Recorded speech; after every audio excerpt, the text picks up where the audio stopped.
around.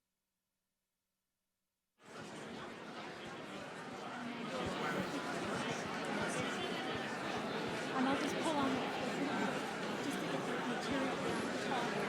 Thank you so much for doing this.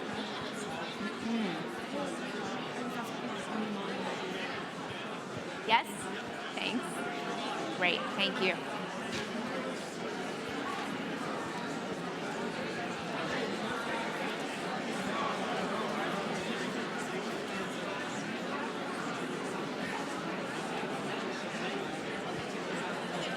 I think questions from the crowd will be great.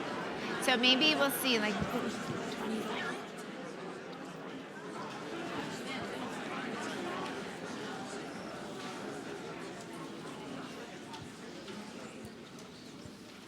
thank you so much. I'm Rainey Aronson, the executive producer of Frontline, the investigative series on PBS. I'm so excited to be here today. Of course, Frontline has a great depth of knowledge and also publishing on terrorism for years.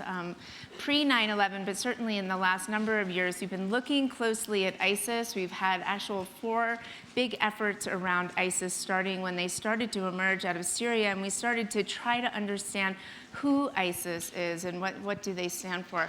I'm so excited to have these guys on the panel today. In fact, we're researching and developing a film exactly on this subject. So this is producing an action. This will be wonderful to hear what they have to say. I think the first thing I'm hoping is that you can each introduce yourselves and answer this question, which is one of the most complicated questions, but try to keep it brief. How Muslim is ISIS? And I think that will set the stage for the variety of points of view here, and one of the most important questions that I think we can ask about ISIS. So let's start, sir. You want me to start? Yeah. Okay. So get right into that controversial issue. Well, no, tell us who you are. Okay. Yeah, sure. My name is Shadi Hamid. I'm a fellow at the Brookings Institution. I do a lot of work on Islamist movements and the role of Islam in politics more generally.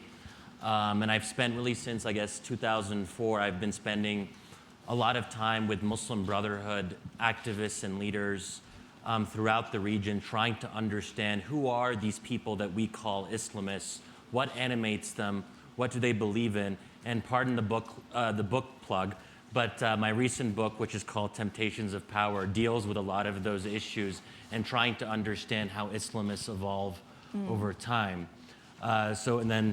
Yeah, I think the real question we're trying to ask today is how Muslim is ISIS? Yeah, so, it's complicated, but just in a couple of sure. moments, Just very, explain. Yeah. So very quickly on that, I'm not a big fan of this whole kind of politically correct thing of ISIS has nothing to do with Islam.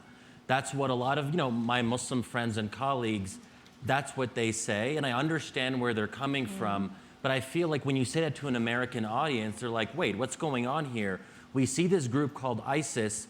They very clearly think that what they're doing is Islamic. So when we say, well, ISIS has nothing to do with Islam, it sounds detached from reality. So what we can say, I think, is that the overwhelming majority of Muslims abhor ISIS's ideology. So the polling that we have anecdotally, that seems to be pretty clear.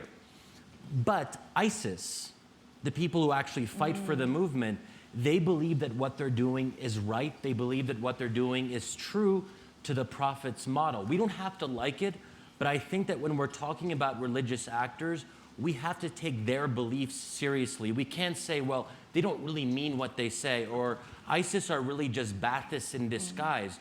No, let's take them seriously. If they keep on insisting to us, and if we look at pretty much all the primary source documents in Arabic, they very self-consciously are trying to kind of go back to what they consider is the kind of original essence in a very strict, uncompromising, vicious, brutal way, but they believe it. Great. Thank you. So my name is Maajid Nawaz. I am founding chairman of Quilliam, which we like to dub as the world's first counter-extremism think tank. Our role is to be a Muslim-led organization founded by former Islamists to tackle the Islamist ideology through civic engagement, debate, critical engagement, writing, and so on and so forth. We try and amplify our voices through various media, and crucially what we're attempting to do is, what you heard on the previous panel, is help with some of those counter-narratives and also help essentially in encouraging a reform discourse to emerge from within Islamic discourse. How I got to do that is I spent 13 years on the leadership of an Islamist group. 5 of them were in prison in Egypt as a political prisoner, adopted by Amnesty International as a prisoner of conscience under Hosni Mubarak. Interestingly, the cell he held me in eventually housed him and the interior minister who housed us as well, Mazra'a Tora prison in Cairo. But you can hear more about that in my talk tomorrow morning at 8 o'clock. To the question about how Islamic is ISIS.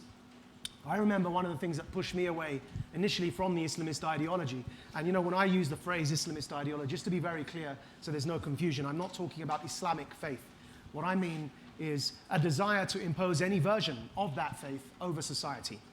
And when it's violent, I call it jihadism. These are distinct terms that I use in this meaning. You may have your own phrases. It's just what I mean when I use these terms. And I don't mean Islam and jihad. They're 2 other terms. They are also distinct. They have their own meanings as well. But when I say, for the purpose of this discussion, Islamism, I'm referring to the desire to impose a version of my own religion over society.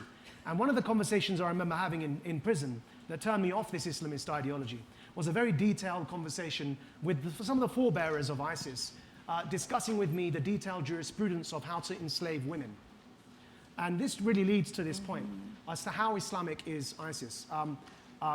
We have this saying, there's no, you know, we have, I don't know if you have it in America, but in English we have, you know, because we obviously speak English and you speak American, but we have this saying called the no true Scotsman fallacy, which if you may have heard, you know, this whole idea as to who's really a Scotsman, who's really a Marxist. Kalakowski was addressing this in essence as well, to address this question as to what's the true Marxist.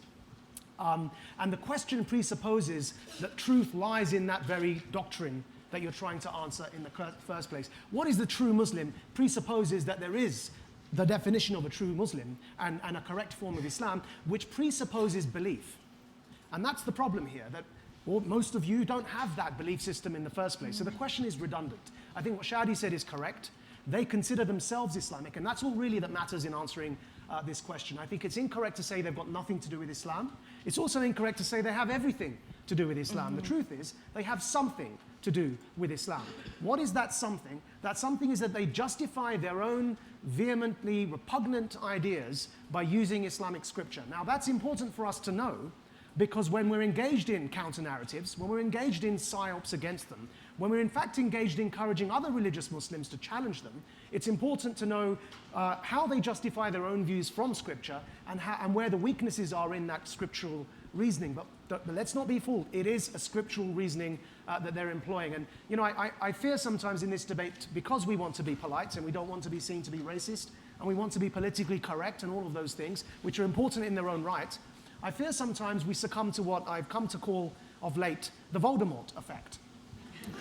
And you know, those of you who haven't read Harry Potter may not know what I'm speaking about. I read all seven Harry Potter books in prison, in Mazra'a Tora, which I told J.K. Rowling on occasion when I had dinner with her. And she was shocked. But the truth is, I read all of them. And actually, what the bad guy, the evil guy in these Harry Potter books, is called Voldemort. Now, everyone is so petrified of mentioning his name that 2 things happen. One is that they deny he even exists. And 2, those who do want to acknowledge he exists are told, do not name him, but rather refer to him as he who must not be named. Now, these 2 problems, I think, we've fallen for this effect when it comes to looking at the Islamist ideology. The previous panel also correctly said, I think it was Farah Pandit who said, that ISIS is merely the latest manifestation of this. There is going to be something after ISIS, and there were many, many such groups before ISIS. And this is the problem I have with focusing our attention just on ISIS. That if we cannot understand there's an ideology beyond this and behind this, and if we're too scared to name that ideology, we succumb to that Voldemort effect. What it does is it increases the hysteria. Because if we cannot isolate this ideology from the traditional faith of Islam, then the average, ordinary, everyday person who isn't well learned in all of this debate may think every Muslim supports ISIS. And in fact, the surveys and the various polling indicates the opposite. So we have to have this open conversation, even if it's uncomfortable, even if my own community feels instinctively defensive, even if sometimes people get offended. But listen, people were offended at the idea of the female vote when it was first floated as an idea. That doesn't mean we don't have the conversation. So I think I'll stop there. Thank you. I was discussing with the panelists earlier that just this morning we're working on a film called Escaping ISIS, which is looking at how ISIS has actually captured many of the Yazidi. And one of the things that we were able to find is some footage that was captured that's undercover that really has them talking about their feelings about Yazidi women, in particular, their ability to enslave and also the ability to marry women, girls, at the very young age of 9. So a lot of the footage that's starting to emerge, not the propaganda footage that they're putting out themselves, is using this type of ideology inside their own conversations. The unedited version of what they're saying inside their own community is something that we're going to be exploring in our upcoming Frontline. Graham, you had a really influential, provocative piece. In fact, it was required reading at Frontline. We had it on every single desk of every editorial person. One of the interesting things is we pulled all the response to Graham's piece, and it was massive. And I said I would hand it over to him because it has really started an important conversation. Tell us a bit who you are, but also I know you wrote this incredibly long piece, so if you can just briefly. When you come at the other end of writing something like that, with the amount of response you've gotten, have you changed your mind at all? Would you have asked different questions? So taking the last question first, I referred to an area of Philadelphia as a dangerous area. Apparently it's fully gentrified by now, so I would change that aspect of the piece. Most of the rest of it, though, I would keep roughly as it was. So yes, my name is Graham Wood. I am a writer for The Atlantic. I've written there since 2006 and have been going back to Iraq off and on since 2003. The piece that you're referring to is one that I started in the middle of last year. And it was sparked in part by the question of what does ISIS really want, and what can we find out just by talking to supporters of ISIS and asking them what motivates you? What are the things that you think that this organization is able to accomplish that you care about? And I sort of joined Shadi in being a bit annoyed that this question, how Islamic is ISIS, is one that we have to talk about. And so I blame the President of the United States for so clearly taking one position on this. And as a result of that, we're having this discussion now. To say that ISIS has nothing to do with Islam, that it's not Islamic, my response to that, conditioned of course by these interviews with supporters of ISIS, was that even the barest examination of the documents that exist from within ISIS and from conversations with its supporters, you have to acknowledge that yes, they believe that they are following Islam. And when they justify both to themselves and to the rest of the world what they're doing, they are drawing from this diverse tradition of Islam. Now, it's a diverse, and I hasten to add, a contradictory tradition. There's many different Islams. And there are many different ways that one can be a Muslim. Now, ISIS has a very minoritarian view of Islam. They believe that they're Muslims and that most people who call themselves Muslims are not. So that's an important distinction, what you just said, and I hope you can talk a bit about that, Dahlia, because that's important. Yes. I'll say one last thing about this question.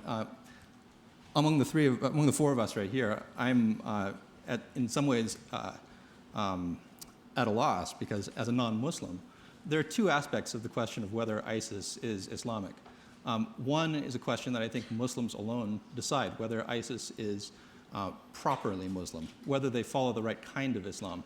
And then the second question, of course, is do they derive inspiration from, again, this diverse 1,000-odd-year tradition of Islam? That question is one that non-Muslims can answer. And the question of whether they derive inspiration from Muslim texts, clearly the answer is yes, just as Messianic settlers in Israel would derive inspiration from Jewish texts. And would we say that they are not Jewish just because they're from a very minoritarian view of what Judaism is? Absolutely not. Dahlia, I loved your book, and we had just talked before the panel. Are you going to be writing, first of all, tell them about your book. Also, will you be writing a new book, because it published in 2008, and the world has indeed changed. So tell us a bit about yourself. Okay, great, thank you. My name is Dahlia Mogahed, and I direct research at the Institute for Social Policy and Understanding. I was formerly with the Gallup organization, where I led research on Muslims around the world. I wrote a book with John Esposito called Who Speaks for Islam? What a Billion Muslims Really Think. And it was an attempt to in a scientific way, give ordinary people a voice. So there is the outcome of hundreds of thousands of interviews from more than 40 countries, representative Gallup polls, asking ordinary people about their views on lots of things, from women's rights to democracy to violent extremism. So the question of how Islamic is ISIS, or how Muslim is ISIS, is actually a little bit of a trick question. So I'm going to step back a bit and explain what I mean. If the question is, do they claim to be, or do they actually sincerely in their hearts derive inspiration from Islamic texts to justify their brutality? The answer is, of course, yes. I mean, that's kind of an obvious point. But I want to answer a slightly different question, which is, if Islam did not exist, so if we just, imagine this for a moment, would a group like ISIS, with all the other realities as they are, exist today and do the same things? And my answer to that hypothetical question is a resounding yes. And here's why. Because when you look at violent extremism generally, not just ISIS, but globally, you find that groups conduct the same kind of violence and will justify it using the local social currency. That is sometimes Christianity, that is sometimes Judaism, that is sometimes Buddhism, and it is sometimes secular ideologies. So a world without Islam would still have a group like ISIS. They would just be called something else that's maybe less catchy. And I want to also point out something else.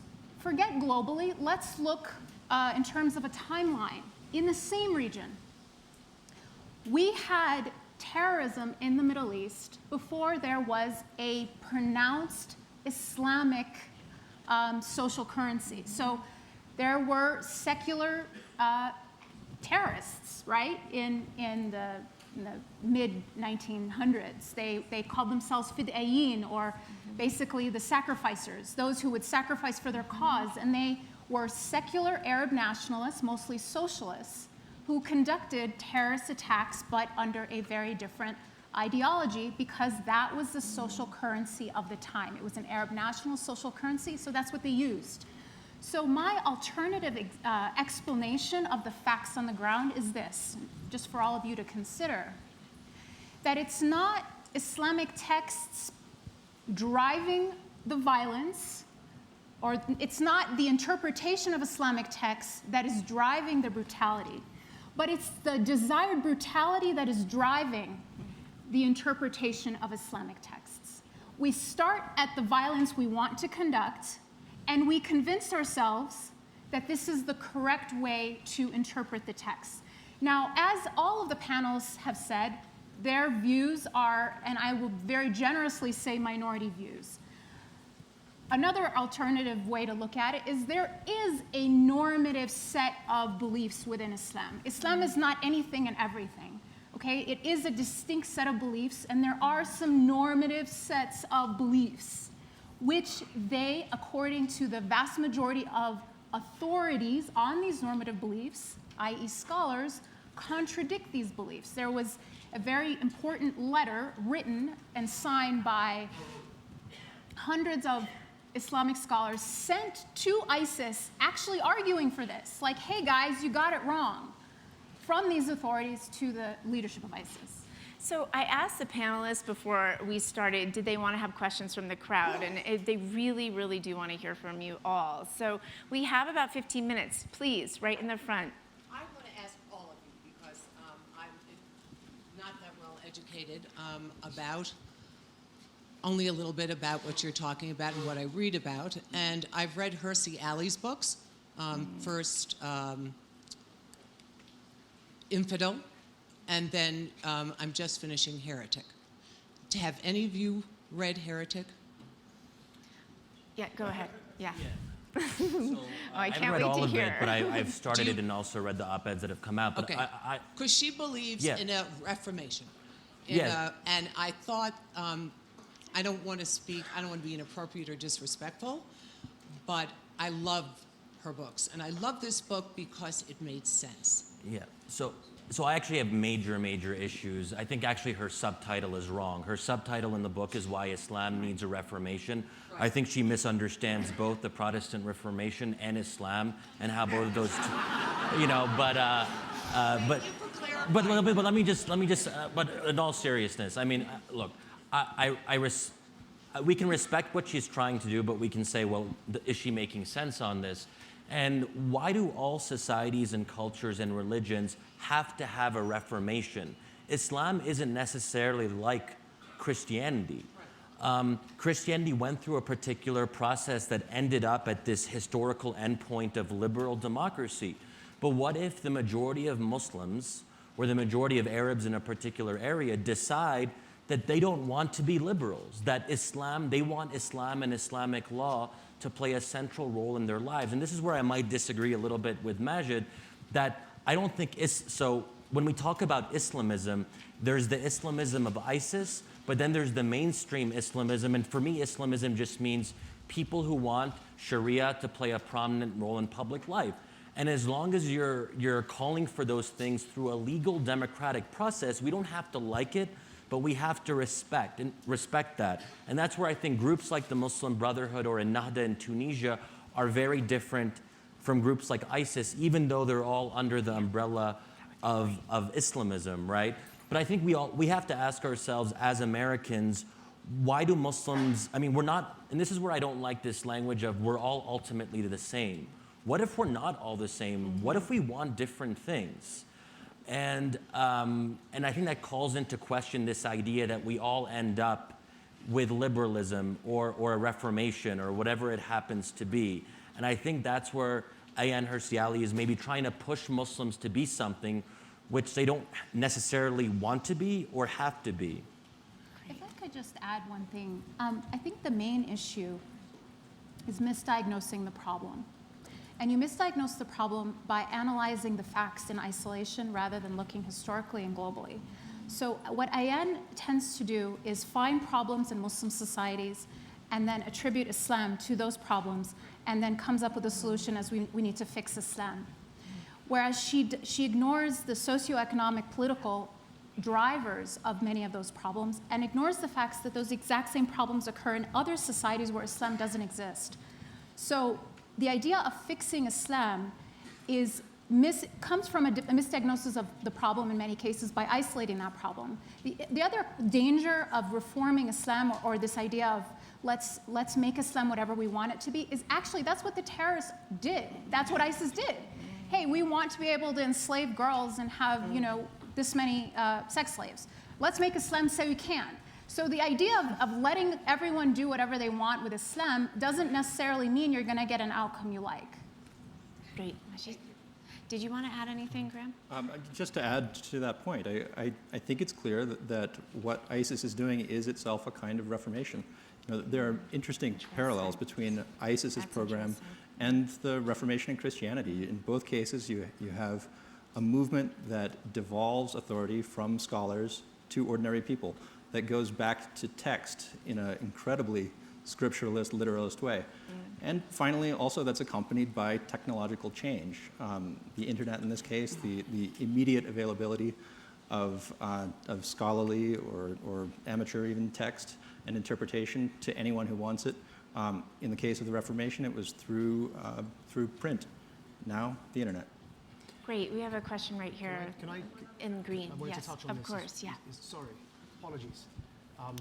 I want to come out with a bit of a different perspective here, if Great. that's okay. Please. I'm going to defend Ayaan from a position of disagreeing with her. I'm a Muslim. She's an ex-Muslim. If I agreed with her, I'd be an ex-Muslim.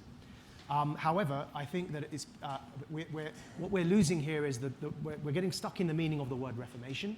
I don't think she literally wants to mimic the Christian Reformation. I think I've been in personal dialogue with her and Sam Harris. In fact, I'm releasing a book with Sam on this very topic, due to come out this October. And it's about whether it's possible indeed to address some of these questions from within the Islamic scriptural basis. I think all she really means is a small r reform of Islamic discourse. Now, if we're going to separate Islamism as I defined it and as I use it, as the desire to impose a version of Islam over society. And yes, there are different types of Islamists. And I'm very happy with the progress that the Hizb al-Nahda have made in Tunisia. I think that's a wonderful example for the Muslim Brotherhood to copy. But if we're going to separate Islamism from conservative Islam as practiced in sort of social conservatism in the vast majority of Muslim majority societies, and then if we're going to ask the question that does conservative Islam need a small r reform to address some issues of misogyny, to address some issues of homophobia, of anti-Semitism and other issues, then I think the answer is very frankly yes. But that doesn't mean that we mimic the Reformation as it was historically. It just means we have to have an open conversation about some of the challenges of Islam coming to terms with modernity, as every other religion has gone through. Islam is 600 years older than Christianity. Christianity went through it, Reformed Judaism exists, Judaism from the Old Testament literalist version has gone through it. You know, there is an issue among Muslim majority societies to address some of these questions. And I think really if we understand generously in that sense that that's what she's pushing for, her views have changed over the course of her books. Whereas she used to say Islam needs to be destroyed or obliterated, to now saying it needs a reform, that change in view needs to be from a Muslim voice. That should be encouraged and not dismissed because it's a positive step forward. Great, thanks. Check. Great, thank you. I have an opinion, and then I'm going to back it up, and then I'm going to ask you if you agree or disagree. I think the United States way overreacted to terrorist threats from 9/11 onwards specifically. And the reason that we're told is that it's about American lives. You know, we don't want to lose American lives. We lost 3,000 in 9/11. We've lost about 1.5 million in our wars since the Revolutionary War. That's about how many Americans have died. According to the American Medical Association, between 100 and 200,000 Americans die every year in our hospitals by mistakes, which means since 9/11, we've already lost more Americans than we had in all of our wars. That's why I think we've overreacted if we're really concerned about American lives. I'd love your all's opinions on that. That's a deep question. Shadi, Well, sure. try. Why don't you answer that and we'll move on to another question Okay, as well. so I don't actually think ISIS is really about us. And I feel like we're so American-centric. ISIS, unlike Al-Qaeda, is more focused on the Middle East. That's not to say that they wouldn't love it if and that's happened, that there are people who are inspired by ISIS who commit attacks in the West. But ISIS as an organization is fundamentally focused on capturing and holding territory in the Middle East. So, but even if it's not 100% about us, it doesn't mean it shouldn't matter to Americans. Do we want an extremist, expansionist, neo-state in the middle of the Middle East? I would venture to say that the answer would be no. But I would also say that ISIS is not primarily a terrorist organization. That's not how I see them. And as Richard Haas said in the earlier session, they have this interest, unlike Al-Qaeda, in capturing territory and importantly, in governance. That's what makes ISIS so revolutionary and so distinctive as an organization. They actually are trying to do something, establish a caliphate, which no one really did before. Al-Qaeda would talk about the caliphate as an aspiration or an inspiration, but they didn't actually do it. That's where ISIS has set a new standard for extremist groups going forward, and that's why they should matter to us, because for the rest of our lives, whenever there's an ungoverned space, there's going to be that little extremist group that says, well, why don't we establish our own mini caliphate or mini emirate just like ISIS did? So, I mean, Dalia, I'd love you to just take this one step further. So you're talking about the underpinnings of this and the actual origins of this. Why now? And some of the criticisms of Graham's piece, people kept saying, so, well, why now? Why is this happening now? So I'm just wondering if you can help us with that. You know, it's a difficult question. I'm not sure I know the answer, but some ideas of why now is Bashar al-Assad. That's, why now is he has massacred far more people than ISIS has, and when you have a situation of such brutal genocide that is completely ignored by the rest of the world, and a failed state basically in these two countries, you will see ugly things come out of that. In this case, it was ISIS, and it took on, again, the coloring and the veneer of its local currency, which was Islam. When you see ungovernable or ungoverned failed states in Africa, the brutality takes on, a different hue, a different ideology. So Why now? I think it's the product of the brutality of this war that we've ignored and allowed to continue. Great. Yes, please. Expressed before that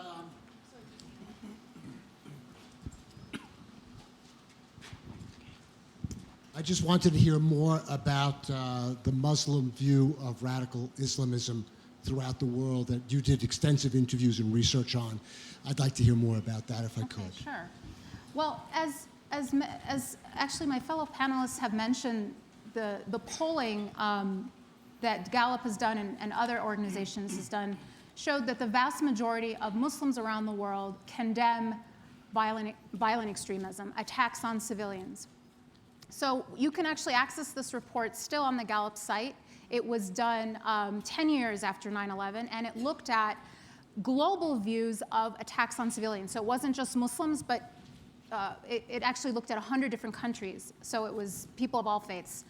And what you find is that Muslims are at least as likely as people of other faiths to condemn attacks on civilians. But I think what's even more important is when you look at the ordinary people and you ask them, why do you condemn this act of violence?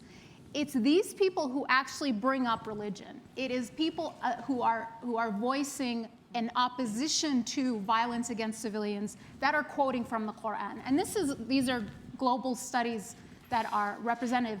Those who condone the violence, the minority that say that they sympathize with it, they do not give religious justifications. They are actually giving political justifications for those views. So when you look at the issue empirically, what comes out is a picture where it is politics driving these issues and not a religion coming out, verses coming out of the Quran and mind controlling kids to go join ISIS. Maajid, please. My country, Britain, just lost roughly 30 people, among other nations, in the horrendous attacks that just occurred in Tunisia. And I want to mention, just to reinforce something Dalia just said, that there were Tunisian Muslim citizens who formed human rings around the tourists as they were being shot at, putting their bodies before the bullets. And they were shouting, Allahu Akbar, which is exactly what the terrorists shout when they want to kill civilians. They were shouting the same word, God is great, in attempting to put their own lives before the tourists that this terrorist was attempting to kill. So first of all, if I ever saw any of those Tunisian Muslims, I would embrace them as our brothers and sisters. And so Dalia is correct that that same faith has motivated people to profound acts of courage in the opposite direction. Now I want to say something where I have a slight disagreement with perhaps some of my co-panelists. And that is, however, we've got to understand something. I often worry that the bar has sunk so low when it comes to discussing Muslims. I call it the poverty of expectation. We're expecting Muslims to be so savage that we're delighted when we hear a Muslim say, I don't want to kill you. As if I deserve a thank you for saying I don't want to kill you. And that's what I call the poverty of expectation. Really, that should be the default baseline of a conversation anyway. The real question, what I'm really interested in, is not how many people support ISIS, because actually the majority of Muslims condemn ISIS. That still puts us in the same camp as, among others, among the majority of normative Muslims. It also puts us in the same camp as Al-Qaeda, as my former organization, Hizb ut-Tahrir, which is a revolutionary Islamist group, as many other types of Islamists, Jama'ah al-Islamiyya, Islamic Jihad, they all condemn ISIS as well. So what I want to do is look a bit deeper as somebody who comes from within that community, who is desperately concerned with reforming some of the problematic aspects. And that is that I'm not just satisfied with us condemning the murder, but the attitudes beyond that. And they, when you take surveys in the United Kingdom, 33% of British Muslims say that they aspire to a notion of a theocratic caliphate. I find that troubling. Now, that doesn't mean they want the ISIS form of a caliphate, but we have to recognize that European Muslims, not American Muslims, there is a difference, but European born and raised Muslims are grappling with questions of identity and modernity and faith in a way which is troubling and needs to be addressed and openly spoken about. 33% for a caliphate is too many. Thank you so much. Do you want to just respond quickly? Really quick. Thank you. I understand what you're saying, and I agree with you to a certain degree, but I think we also have to interpret how these polling questions are being understood by the respondents. one thing I want you to keep in mind is that in the United States, 55% of Americans say that they think the Bible should inform law, okay? 9% think it should be the only source of law. I still think we're a democracy. So the fact that people have ideas about religion informing law does not make them terrorists or extremists. Thank you so much, all of you, and your questions. And this is going to continue, clearly. Thank you, guys.